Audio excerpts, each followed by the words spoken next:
Thanks everybody for joining me. Every now and then, it's important that we get beyond the news of the day and ask some very fundamental questions as to where we are as a nation and where we want to go into the future. A few years ago, the Pew Research Center conducted a rather remarkable poll. They asked the American people a very simple but profound question. And that question was, do you think that life for people like you is better or worse today than it was 50 years ago? In other words, whether you are middle class or working class, low income or wealthy, is life better or worse today than it was for someone like you 50 years ago? And I should mention that I did a very similar poll for people in my own state of Vermont that got just an enormous response. Okay, guess what the answer was to those polls? Rather shockingly, almost 60% of people said that life for someone like them was better 50 years ago than today. Better 50 years ago than today. Wow, what's going on here? How does that happen? Now, people who responded to these polls were more than aware and appreciative that there are medical treatments and prescription drugs today that save lives that didn't exist 50 years ago, and that was a real positive development. They were more than aware of that. And they were more than aware of the importance of computers and cell phones, which didn't exist really 50 years ago. And they enjoy the reality that today we have lovely, huge flat screen TVs, hundreds of cable channels, Netflix and Hulu, chat boxes, etc., etc. People are aware of all of those things. Yet, despite all of that, a significant majority of people believed that life is harder today, is worse today than it was back then. Now, I don't have all the answers, but let me give you a few thoughts as to why I think people responded the way they did. Number one, a lot of it has to do with economics. And let me give you a personal example, if I might. I grew up in a working class community in Brooklyn, New York, and lived in a small rent-controlled apartment. My father didn't make much money, and our family lived paycheck to paycheck. But here's what we also experienced. I recently did some back-of-the-envelope calculations, and if I'm not mistaken, my family paid something like 18% of our limited income on housing.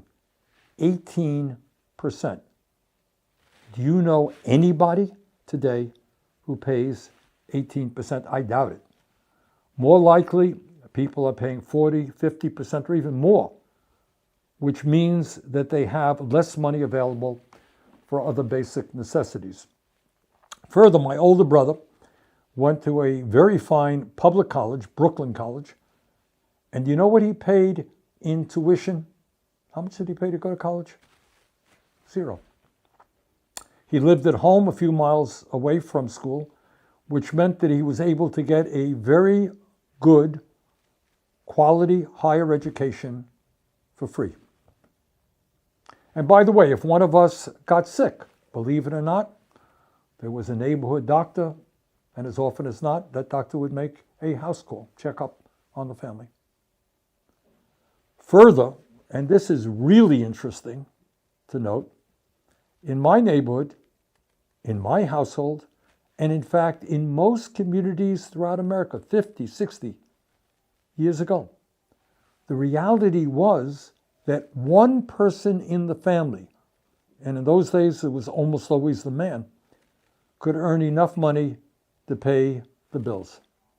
Think about it. Back then, one person working 40 or 50 hours a week could earn enough money to pay the bills. Well, you tell me. How many working class families Do you know who can say the same today? Not many, I expect. And the overall economic trends tell us how all of this happened. Incredibly, despite huge increases in technology and worker productivity, real inflation accounted for weekly wages for the average American worker are lower today than they were 52 years ago. Got that? And during roughly that same period, the Rand Corporation documented a massive transfer of wealth to the tune of $79 trillion, 79 trillion, going from the bottom 90% to the top 1%. In other words, virtually all of the gains from the new technologies and increased worker productivity went to the people on top, not to the average worker. Now, I am discussing this issue not just to compare 50 or 60 years ago to today. More importantly, we've got to be thinking about what the economic trends are as we head into the future, and what all of that will mean to our common well-being. Now, as most of you know, some of the very richest people on this planet, folks like Elon Musk and Jeff Bezos and Mr. Ellison and Mr. Zuckerberg and others, are investing right now many, many hundreds of billions of dollars in AI and robotics. Elon Musk himself says that he wants to have Tesla build millions of robots. These guys are arguing, correctly I think, that AI and robotics will make the world and our economy more efficient. Yeah, but what does all of that efficiency that Musk and the others are going to bring about mean for you? Can improve your life. If the technology of the last 50 years has primarily made the very, very rich much richer, while leaving 60% of our people today living paycheck to paycheck, who do you think will benefit from these revolutionary and transformative changes being brought about by AI and robotics? Who's going to benefit and who is going to get hurt? That is a question of enormous consequence. Now, do you think that Mr. Musk and Mr. Bezos and these other multi-billionaires are making these investments in order to improve life for you and other ordinary Americans? Maybe, but I doubt it. In my view, these guys understand that their investments, these huge investments, will make them even richer and more powerful than they are right now.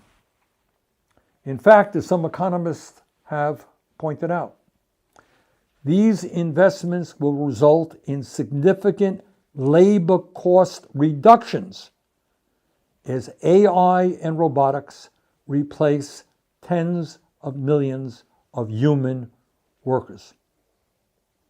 But it's not just economics. When we talk about our quality of life, economics is important, but there are other things as well. Will AI and robotics break through the isolation, the loneliness, and the emotional struggles that millions of Americans are experiencing now? Or will they only accentuate those problems? Now, I don't know the answers to these questions. I don't think anybody does. But frankly, I do not believe that the richest people in this world are making these investments to improve life for you and other Americans.